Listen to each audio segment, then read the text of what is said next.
Ce vendredi 30 août, dans un long entretien accordé à votre magazine Closer, Hugo Manos se livre sans fard sur son homosexualité, notamment lors de son enfance.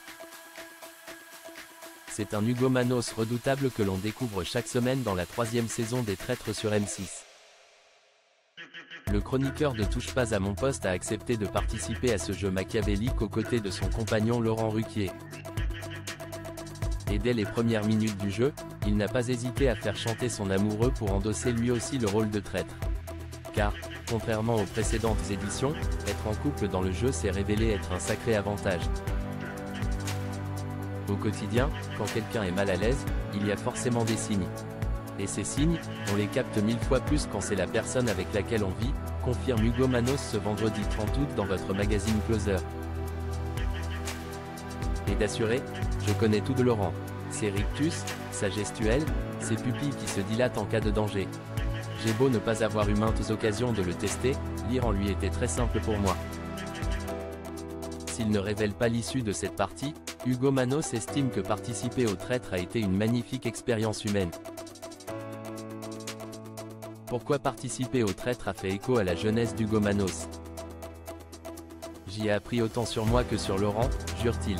Ce programme lui a ainsi appris à contrôler ses émotions. Dans la vie, dans de nombreuses circonstances, on doit être capable de maîtriser ses émotions. Comme je suis quelqu'un de très sensible et que mon corps réagit facilement, tout me donne envie de rire ou de pleurer, explique-t-il. Et de nuancer. Or, j'ai très vite compris qu'il ne fallait pas montrer qui je suis, que je devais me blinder pour survivre.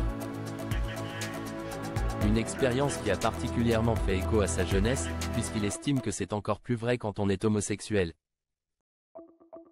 Tous les homosexuels n'ont pas la même part de féminité en eux, mais lorsqu'un gamin de 10 ans ne joue pas au foot ou préfère la compagnie des filles, il est vite stigmatisé. Même encore à notre époque, regrette Hugo Manos.